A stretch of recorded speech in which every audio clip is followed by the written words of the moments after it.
Hello guys, कैसे हैं आप सब। स्वागत है एक और नई वीडियो में। तो जैसा कि हमने पिछले एपिसोड में देखा था, किन होंगयान आते ही ये चन को देखते ही डर के मारे खुद ही अपने घुटनों पर गिर चुकी थी। ये शॉकिंग नज़ारा देखकर किन होंगयान की सेक्रेटरी रोंग रोंग पूरी तरह से शॉक में आ जाती है और वो दूर से छुपकर देखती हुई मन ही मन सोचती है, ये कैसे हो सकता है। ये प्रेसिडेंट ये नहीं है जो प्रेसिडेंट किन के सामने झुके हैं, बल्कि प्रेसिडेंट किन खुद प्रेसिडेंट ये के सामने घुटनों पर है। इस शौक से वो बाहर आती ही है कि अचानक उसकी नज़र येचन पर जाती है और पकड़े जाने के डर से वो और बाकी लड़कियां वहां से जोर से चिल्लाते हुए भाग जाती हैं। पकड़ी गई। और उनके जाने के बाद ऑफिस में एक अजीब सा सन्नाटा छा जाता है और इधर किन होंगयान जमीन पर डर के मारे चुपचाप बैठी हुई थी और उसके दिल की धड़कन तेज हो चुकी थी। इसी टेंशन भरी खामोशी को तोड़ते हुए ये चेन उसे देखता है और पूछता है, प्रेसिडेंट किन, आते ही तुम मेरे सामने घुटनों पर क्यों बैठ गई? मैं तुम्हारा इतना बड़ा सम्मान एक्सेप्ट नहीं कर सकता। और ये सार्केस्टिक बात सुनकर किन हुंगयान और ज्यादा ऑकवर्ड और शर्मिंदा फील करती है। वो जमीन पर वैसे ही बैठे बैठे मन ही मन सोचती है, अगर तुम एक्सेप्ट नहीं कर सकते तो अभी तक मुझे उठाया क्यों नहीं? तुम मेरी इतनी ज्यादा बेइज्जती करवा रहे हो और ये पोजीशन कितनी अजीब लग रही है। गुस्से और पछतावे में वो आगे सोचती है, कमबख्त वैंग फैमिली, अगर उनकी वजह से ना होता तो मैं आज अपने बॉस को इस तरह नाराज नहीं करती। अपने डूबते करियर को देखकर वो हिम्मत जुटाती है और येचन से पूरे दिल से माफी मांगते हुए कहती है, मुझे माफ कर दीजिए प्रेसिडेंट, ये मैं गलत थी। कल मैंने जो भी कहा उसके लिए कृपया मुझे माफ कर दें। उसके इतना बोलते ही येचन थोड़ा आगे झुकता है और उसके चेहरे के पास आकर कहता है, कल? ओ, अब मुझे याद आया, कल तुमने शायद कहा था कि हम लवर्स हैं। इससे पहले कि किन होंगयान को समझ पाती, येचन अचानक से आगे बढ़कर उसे कसकर गले लगा लेता है। इस अनएक्सपेक्टेड एक्शन से किन होंगयान की आंखें फटी की फटी रह जाती हैं और उसके मुंह से हल्की सी आवाज निकलती है, आ। येचन उसे गले लगाए हुए उसकी महक में खो जाता है और अपने मन में सोचता है, कितनी खुशबूदार और सॉफ्ट है। इसमें कोई शक नहीं कि इतने सारे आदमी इस औरत के पीछे पागल क्यों हैं। फिर वो उसके कान के पास स्मूथली कहता है, मैंने सुना है कि मैंने तुम्हें अपनी गर्लफ्रेंड बनने के लिए एक पूरा आइलैंड रेंट पर लिया था। वो कौन सा आइलैंड था भला? और येचन की ये बात सुनकर किन रोंगयान का चेहरा शर्म से लाल हो जाता है और वो धीमी आवाज में डरते हुए कहती है, मुझे माफ कर दीजिए, मैं गलत थी। उसकी ये बात सुनकर फाइनली येचन उसे छोड़ता है और कहता है, ठीक है, पहले खड़ी हो जाओ, फिर हम बात करेंगे। वो पलटकर वहां से पीछे हटता है और ऑर्डर देता है, ऑफिस के पर्दे गिरा दो, अगर दूसरे एम्प्लॉयज ने ये सब देख लिया तो अच्छा नहीं लगेगा। ये सुनते ही किन होंगयान जल्दी से उठती है और जी कहते हुए उसकी बात मानती है। पर्दे गिराने के बाद जब सिचुएशन थोड़ी नॉर्मल होती है तो येचन अपने बॉस वाली चेयर पर आकर बैठ जाता है और वो फाइल देखते हुए कहता है, प्रेसिडेंट किन, कल तुमने कहा था कि तुम मेरे युनजाओ के ये के लिए रोजी रोटी के सारे रास्ते बंद कर दोगी। अब मैं हुआशिंग ग्रुप का प्रेसिडेंट हूं, तुम्हारा बॉस। और फिर वो किन होंगयान को घूरते हुए पूछता है, मैं तुमसे पूछना चाहता हूं, अब तुम मुझे कैसे ब्लैकलिस्ट करोगी? और ये सुनकर कमरे की हवा एकदम टाइट हो जाती है। लेकिन किन होंगयान हिचकिटाते हुए जवाब देती है, प्रेसिडेंट, ये मैंने सच में ऐसी उम्मीद नहीं की थी कि आप जैसे स्टेटस वाला इंसान वैंग फैमिली का live in son in law बनेगा। और वो अपनी गलती को पूरी तरह से एक्सेप्ट करते हुए आगे बोलती है, मैं जानती हूं मेरी गलती सुधारी नहीं जा सकती। आप मुझे जो भी सजा देंगे मैं उसे मंजूर करूंगी।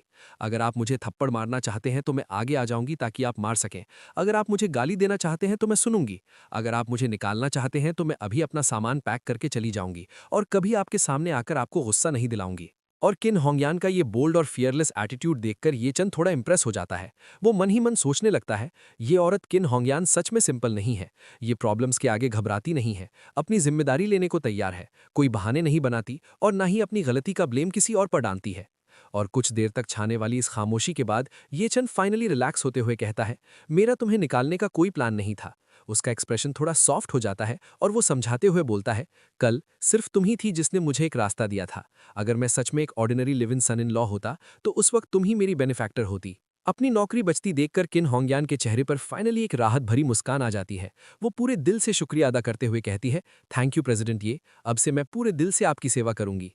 और इसी पल ये चन के चेहरे पर सीरियस एक्सप्रेशन वापस आ जाता है और वो एक गहरी सांस लेता है और कहता है, तुम्हें तो मैं माफ कर सकता हूं, लेकिन कल बैंक्वेट में जिन बाकी लोगों ने मेरे रोजी रोटी के रास्ते बंद किए थे, मैं उनमें से एक को भी नहीं छोड़ूंगा। और तभी इधर किन होंगयान येचन की ये सभी बात सुनकर आगे कहती है, आप मुझे सिर्फ होंगयान बुला सकते हैं। और उसकी इस बात पर येचन बिना रुकावट के सीधा ऑर्डर पास करता है, होंगयान, कल जिन लोगों ने मेरे रोजी रोटी के रास्ते बंद किए थे उनकी सारी इन्फॉर्मेशन निकालकर मुझे दो। और येचन का ऑर्डर सुनते ही किन होंगयान तुरंत सिर हिलाते हुए कहती है, जी बिल्कुल। ये कहते हुए उसके दिमाग में एक ही बात चल रही होती है कि अब प्रेसिडेंट ये अपना अगला कदम उठाने वाले हैं। वो समझ जाती है कि अब युनजू के बिजनेस सर्कल में एक बहुत बड़ा तूफान आने वाला है। इस बात के करीब आधे घंटे बाद का सीन दिखाया जाता है। किन होंगयान सारी फाइल्स और डिटेल्स इकट्ठा करके येचिन के पास आती है और उसके टेबल पर रखते हुए रिस्पेक्टफुली कहती है, प्रेसिडेंट, ये आपको जो भी इन्फॉर्मेशन चाहिए थी वो सब यहाँ है। इस फाइल में फांग चाओ की पूरी हिस्ट्री थी।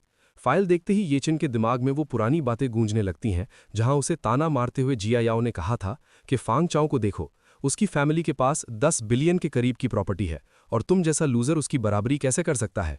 इन्हीं बातों को याद करके ये चिन थोड़ा सीरियस होता है और किन होंग्यान से पूछता है, मैंने सुना है कि युंजू में फांग फैमिली एक फर्स्ट क्लास फैमिली मानी जाती है और उनकी टोटल नेटवर्थ लगभग 10 बिलियन के आसपास है। उसकी बात का जवाब देते हुए किन होंग्यान सिचुएशन क्लियर करती है और कहती है, आप उन्हें फर्स्ट क्लास कह सकते हैं। 2 साल पहले तक उनके पास 10 बिलियन जरूर होंगे, पर अब उनका बिजनेस बुरी तरह से गिर चुका है। उनकी करंट प्रॉपर्टी मुश्किल से 3 बिलियन के आसपास ही बची है। वो लोग अब वैंग फैमिली से कुछ ज्यादा बेहतर नहीं है। ये डिटेल बताने के बाद किन होंग्यान आगे समझाती है, दरअसल वैंग फैमिली का हाल ही में एक नया प्रोजेक्ट आया है और वो लोग चाहते हैं कि हम उन्हें इसके लिए 70 मिलियन की फाइनेंसिंग दें। इसके बदले में उन्होंने मुझे काफ़ी सारे बेनिफिट्स भी दिए थे, लेकिन अब मैं उनके दिए गए सारे बेनिफिट्स वापस लौटा दूंगी और उन्हें साफ साफ कह दूंगी कि अब हमारी ह्वासिंग कंपनी के साथ बिजनेस करने का सपना देखना भी छोड़ दें। ये सब बोलते हुए वो मन ही मन वैंग जियाकी को बेवकूफ़ समझती है और सोचती है कि उस लड़की के पास सच में देखने के लिए आंखें ही नहीं हैं जो उसने उस लूजर फांग चाओ को चुना। जिस दिन उसे ये चिन की असली पहचान के बारे में पता चलेगा, वो डर के मारे और पछतावे से पूरी तरह टूट जाएगी। लेकिन किन होंग्यान की इस बात को सुनते ही ये चिन उसे शांत करते हुए कहता है, ये दोनों अलग अलग बातें हैं। मैंने उनके साथ अपने पर्सनल रिलेशनशिप की वजह से वैंग फैमिली को बिजनेस से बाहर नहीं किया है। एक काम करो, उस प्रोजेक्ट का प्रपोजल मेरे पास ले आओ, मैं उसे देखना चाहता हूँ। ये चिन की ये बात सुनते ही किन होंग्यान जल्दी से कहती है, जी मैं अभी जाकर आपके लिए वो ले आती हूँ। पर ये चिन उसे वहीं टोकते हुए कहता है, कोई ज़रूरत नहीं है, मैं भी तुम्हारे साथ चलूंगा। इसी बीच हमारा सीन शिफ्ट होता है और बाहर सीबीटी का नज़ारा दिखाया जाता है जहां फांग चाओ ह्वासिंग कंपनी में आ चुका था और अजीब सी मुस्कान के साथ मन ही मन सोचता है, मैं सोच रहा हूं कि क्या अब तक प्रेसिडेंट किन ने ये चिन को पकड़ लिया होगा या नहीं। और वो अभी आगे बढ़ ही रहा होता है कि अचानक एक लड़की उसके पास आती है और देखकर फ्लर्ट करते हुए कहती है, ओ क्या आप यंग मास्टर फांग नहीं है। फांग चाओ उसे ऊपर से नीचे तक देखता है और थोड़ा कंफ्यूज्ड होते हुए पूछता है, तुम कौन हो। लेकिन ये बात सुनकर वो लड़की उसके बिल्कुल करीब आ जाती है और कहती है, यंग मास्टर फैंग, मुझे भूल गए? ये तो सच में दिल तोड़ने वाली बात है। उस दिन लिंक्स बार में आपने ही तो मुझे ड्रिंक्स पिलाई थीं और फिर हम वहां गए। आपने तो मुझे सारी रात परेशान किया था। उसकी बातें सुनकर फैंग चाओ मन ही मन अजीब सा मुंह बनाता है और सोचता है, कमबख्त, लगता है उस दिन मैंने सच में बहुत ज्यादा पी ली थी, जो मैंने ऐसे कचरे जैसे माल को भी अपने साथ रख लिया। लेकिन अपने असली बदले वाले मकसद को याद करके वो झूठी मुस्कान के साथ बोलता है, ओह मुझे याद आ गया, बिल्कुल याद है।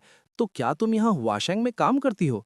उसके दिमाग में एक प्लान चलने लगता है कि इस ब्रॉड का इस्तेमाल किया जा सकता है। इसलिए वो जल्दी से आगे बढ़ता है और थोड़ा पैनिक क्रिएट करते हुए कहता है, मेरी जान, जल्दी से मुझे ऊपर ले चलो, तुम्हारी प्रेसिडेंट किन की जान इस वक्त खतरे में है। ठीक 1 मिनट बाद का सीन आता है जहां वो दोनों लिफ्ट से ऊपर आ चुके थे। ऊपर आते ही वो देखते हैं कि सेक्रेटरी रोंग रोंग और ऑफिस की बाकी लड़कियां एक ग्रुप में खड़ी होकर शॉक में गॉसिप कर रही हैं।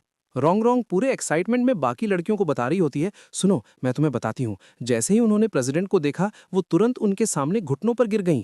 क्या तुम लोग इस बात पर यकीन कर सकती हो? आते ही पहले सेकंड में घुटनों पर। उनकी ये बातें चल ही रही होती हैं कि अचानक फैंग चाओ बीच में घुस जाता है और रोंग रोंग को टोकते हुए पूछता है, एक्सक्यूज मी, तुम्हारी प्रेसिडेंट किन इस वक्त कहाँ है?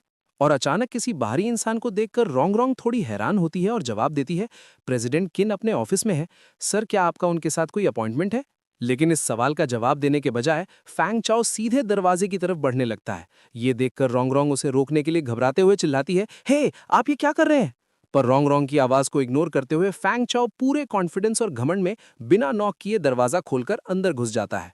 अंदर घुसते ही उसकी नजर सीधे ये चन और किन होंग यान पर पड़ती है। ये चन को वहां देखकर फैंग चाओ जोर से चिल्लाता है, हा ये चन, तुम जैसा बेशरम निकला हुआ दामाद और चोर, तुम सच में यहाँ हो? अचानक उसे ऑफिस में देखकर किन हुंग यान चौंक जाती है और गुस्से में घूरते हुए पूछती हैं, फैंग चाओ, तुम्हें अंदर आने की इजाजत किसने दी? पर फैंग चाओ के गुस्से को नजरअंदाज करते हुए ये चन को पॉइंट करके चिल्लाता है, क्या तुम यहाँ छुपकर प्रेसिडेंट किन से अपना बदला लेने की प्लानिंग कर रहे हो? उसके बाद वो तुरंत अपना टोन बदलता है और किन होंग यान के आगे हीरो बनने की कोशिश करते हुए कहता है, सिस्टर होंग यान, आप बिल्कुल मत डरिए, मैं इस कचरे जैसे लड़के को अभी के अभी दरवाजे से बाहर निकालकर फेंक दूंगा ताकि ये आपकी आंखों के सामने आकर आपकी बेइज्जती ना कर सके। लेकिन फैंग चाओ की इन बकवास बातों को सुनकर किन होंग यान के अंदर गुस्से का ज्वालामुखी फट पड़ता है और बिना एक सेकंड सोचे वो आगे बढ़ती है और पूरी ताकत से फैंग चाओ के गाल पर एक जोरदार थप्पड़ जड़ देती है और गुस्से में चिल्लाती है, कौन है तुम्हारी सिस्टर होंग यान? मुझे प्रेसिडेंट किन कहकर बुलाओ। और दोस्तों, चैप्टर यहाँ पर खत्म होता है और तब तक के लिए बाय बाय।